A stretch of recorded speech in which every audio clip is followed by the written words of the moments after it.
Hi, everyone, and welcome to the DataNimbus Convo series, episode one. Um, this is where we talk about what's happening in the world of payments and technology. And today we're very excited to talk about embedded finance and how we can kind of revolutionize payments in the digital age. I'm Sandil, I'm the CEO of DataNimbus, and I'm very happy to have with us today Sriram from Standard Chartered Bank. He manages the escrow and emerging commerce products based out of Singapore. Sriram, thank you for joining us. Yeah, pleasure, Sandil. Thanks for having me on your show, and I look forward to this chat. Awesome. Shyam, why don't you begin with a little bit about what you kind of do and why is this so interesting and important for you? Yeah, sure. As a product management leader, the topic we're going to speak about today, i.e., embedded finance, is a pretty powerful concept that can really transform the way financial products are going to enable commerce. And as a practitioner working in an organization which aims to drive commerce and prosperity, it is very front and center for someone like me. Yeah. So let's talk about that. And if you look at the world of tech today, and if you look at how all of us are kind of demanding very, very seamless user experiences, right? For instance, I interact with my bank, I know, 100 times in a month, but very rarely on the banking app. It's most of the time from Google Pay or one of those fintech apps. What is the role of embedded finance in all of this, and how does that kind of, make that happen? Sure. Certainly, embedded finance is one of the coolest parties in town. Uh, Having said that, as a concept, it's not new.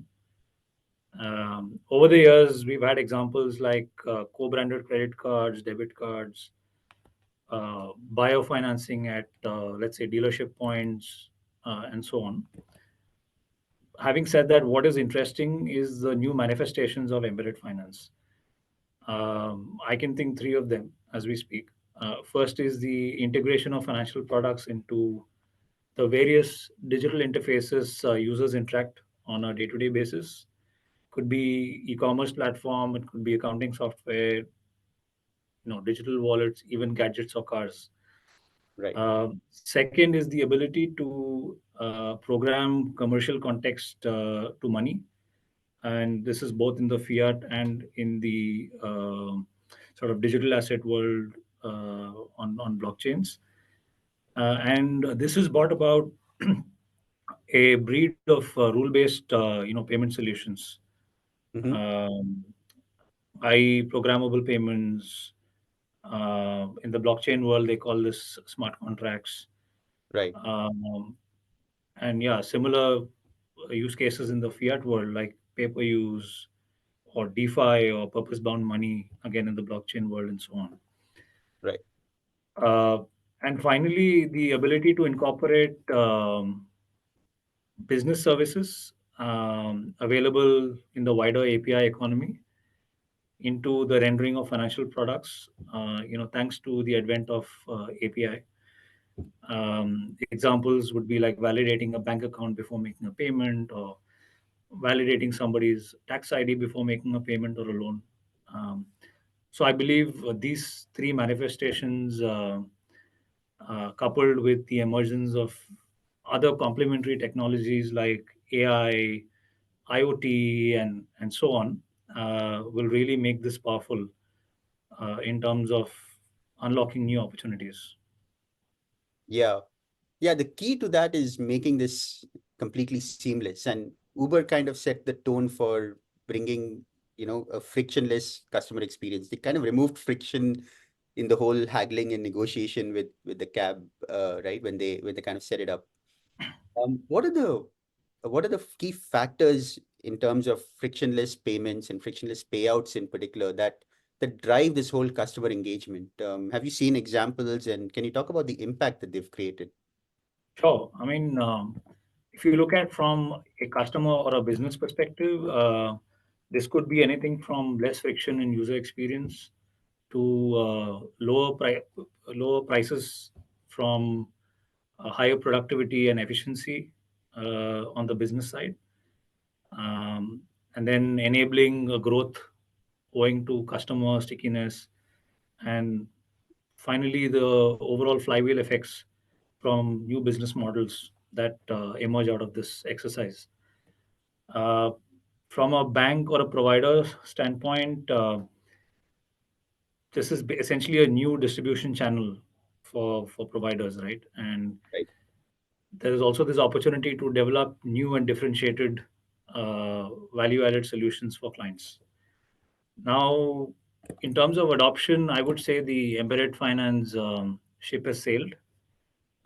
If you look at case studies ranging from online payment acceptance to multi party payouts or stored value arrangements, there have been enough examples in adoption to say these have been commercially successful.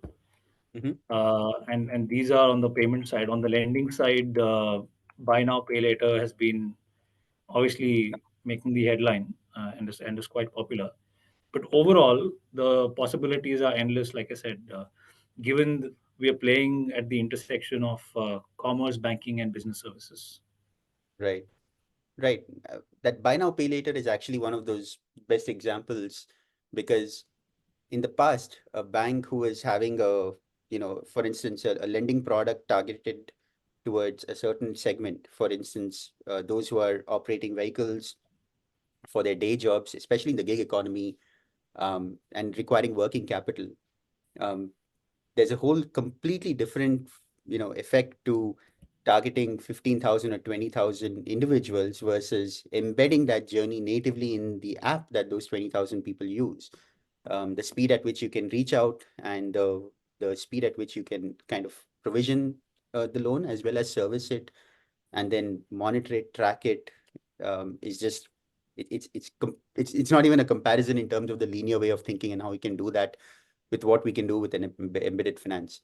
So there's obviously a huge opportunity out there, but there's also an element of risk and challenges that most companies face when they implement that. What are those typical hurdles, and how do people overcome that? Well, I think firstly it's new technology you're dealing with. Second, it's the multiple integration points, and often those integration points are provided either by external parties or partners or even clients for that matter. Um, and also the uh, level of variance you would encounter from what customer A wants to what customer B wants, right? And therefore, getting the platform design right for you to be able to play in those use cases you've identified, and then to sort of be able to repeat that at scale, I think is the key challenge, right? So often you would find embedded finance players re-platforming even in the first few years of their evolution. And this is also driven by product market fit discovery. You would have entered or started offering a service, but over time you would find that this has led you to offer, let's say, another service that you may not have thought of on day one. And this is not new. This is, again, I would say, part of the flywheel, or the beachhead flywheel discovery process. Got it. Let's talk about innovation, right? There's this whole movement towards Gen AI. There's this whole movement towards the speed at which we can now automate and build new capabilities. We always talk about how we are in the golden era of computing and what is possible with the technology available at our hands today. What are those trends that you're seeing in terms of the innovation from the intersection of commerce and banking and tech, that you're seeing completely, you know, changing the mentality with which we can approach some of these problems and truly disrupting the way we deliver financial services to customers? Yeah, firstly, there are many examples, and sometimes as practitioners, we stand so close to the trees that we miss to see the forest that has grown behind us. Right. Right? I mentioned about online payment acceptance and so on, but if you look at popular references um, like Starbucks cards or Uber Money, these are classic embedded finance examples that come to mind, right? And they have basically complemented the core product offering of these respective companies through improved customer or driver engagement Hmm. on these platforms, primarily through convenience and loyalty, right? And what is powering this is a dexterous combination of products like payments, accounts, cards from different financial providers. Likewise, if you look at the treasury management side, um, there is this Stripe integration with Zero, the accounting Right. software, or Shopify Balance. Right. Again, these are examples where the platform has elevated customer experience by tapping adjacent value creation opportunities, Hmm. right? And if you look at just the last few years, there are numerous examples across different industries: automotive, healthcare, industrials, FMCG, where innovation ranging from verticalized platforms and marketplaces to connected cars are being launched. Yeah. And these have some kind of embedded finance elements incorporated into them. Yeah. Uh, and like I said, with newer technologies like IoT and sustainability and data services, including AI, this is going to make this more and more powerful as we speak. And from a market standpoint, I would say the party has just begun on the B2B side, whilst on the B2C side, it's slightly more advanced. But definitely the party has just begun on the B2B side. Yeah. I completely agree with that, especially when we talk about some of the user journeys that I'm starting to see, from the technology aspect of it.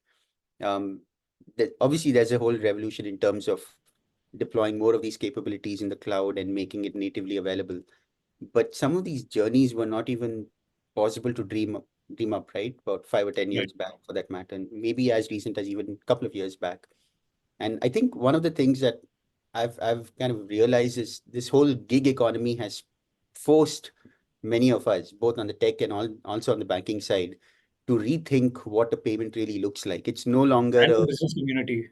and the business community, of course, right? It's no longer about just Yeah. money changing hands. It's about all the scrutiny and processing around it. And now, when you think about that, a big part of the whole community is operations, compliance, maintaining safety, security. At the end of the day, with all the innovation that we're doing, a bank still needs to operate on the primary principle of trust. Um, so, how do you kind of manage that? Because the more APIs we kind of bring out, we are embedding these journeys. We're also opening more avenues for movement of money to happen. That comes with its own share of risks, and the speed at which you operate and the speed at which you change has a ripple effect on how you kind of maintain stability and things like that. There's also a regulatory aspect of it. People get creative with business, and then regulators do come hard in terms of making sure that it's in alignment with what we want to do. How do you kind of strike that balance between the two?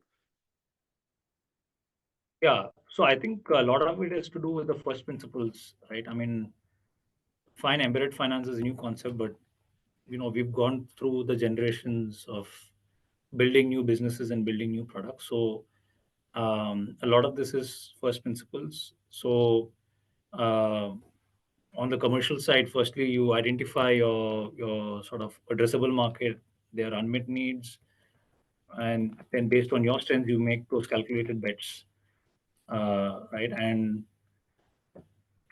we speak a lot about co-creation with clients. So if there is that opportunity to co-create the targeted solution that you want to bet on with clients or users, that's really great, right? And whilst doing so, one must also keep in mind the product design for the overall addressable market. Hmm. And if you have good partners, technology team, and compliance posture. Um, Once you co-create, if you could iterate a few times and refine your solution, there's a very high chance you'd be at the leading edge of whoever is playing in this field. I Yeah. know it's all easier said than done, but I don't think there is any secret sauce to this. Yeah. In tech, we have this mentality of fail fast, right? And the phrase fail fast and the word bank don't generally go well in a sentence together. But I truly, from an experimentation standpoint, there is an element to um, attempting, experimenting, building with a customer with a real use case in hand, constructing that journey, and then being able to quickly iterate on it. That iteration is not just the ability to build tech, that iteration is also the ability for product teams and operation teams to come on the same page, you know, doing the basics right, like getting the right workshop, getting the right audience, and thinking about what it is that we really need to do. So that's very interesting. And finally, if I may, um, as this becomes more and more mainstream, I think it already is quite mainstream. But what we're seeing is it's going to be so ubiquitously kind of adopted in terms of the ecosystem that many of us today already interact with embedded finance without really knowing that the embedded finance is at play. Um, but as this transformation happens at scale globally, what is your primary advice for product managers or leaders who are trying to bring this and not just bring this capability, but also make it future proof so that they don't have to do open heart surgeries on the entire piece that they build 6 months later because the market has moved on? What is your real advice for such folks? That's a big question. I myself am a novice practitioner in this area who's dabbled for a few years. Um, Having said that, just taking a step back, if you look at one area where fintechs have had maximum impact, is they have abstracted complexity and friction. Let's take payments, right? Through single API integrations or user-friendly apps, and you know, probably combine assets or capabilities of partners. Um, so this has been possible because they've employed good technology, concerted partnership approach, and a relentless execution and uh, on both engineering and fulfillment aspects, right? And you know, the embedded finance offering, as you mentioned, is uh, still in its early days and is likely to expand further as processes like customer onboarding or around product servicing are gradually more digitized and real-time data services become more sophisticated. Um, right. So I think some of the fintechs who've been successful out there have actually shown us the path, Yeah. and some banks as well, right? So we have banks today who have either set up ventures or who have business units, who either work with tech fins or who have their own setups, which can do the developer portal, API orchestration, and so on. Yeah. Yeah, that is definitely very exciting to see. Tech companies thinking like banks and banks thinking like tech companies. That empathy automatically drives collaboration, and that collaboration automatically drives innovation. So Indeed, to me, that this is the best outcome of this whole fintech bank debate that's been going on, at least in the last decade. yeah, yeah. We are kind of forced to compete and forced to cooperate, right, when we need to. So that's pretty interesting. And lastly, if I may, before we kind of wrap up this episode, um, in this entire journey, um, that we've kind of looked at in terms of how payouts is being revolutionized globally. And again, I know the gig economy, we talked about it a lot. There's also a lot of traditional business, B2B business that exists out there, not really related to the world of digital commerce, but a lot of traditional business that relies on having the capabilities within a bank to modernize technology. And what would be your kind of learning from all of this in terms of, if you could look back a couple of years, what is the one thing that really stood out in implementing this technology? Yeah, I think the ability to speak to multiple systems and, you know, in the context and workflow of the commercial transaction of a customer, right? Even without integration, right? So you're talking about those examples like, you collect a deposit and then you hold a portion of that deposit for a certain period and you have to Exactly. pay out that into a single account, which has been pre-identified.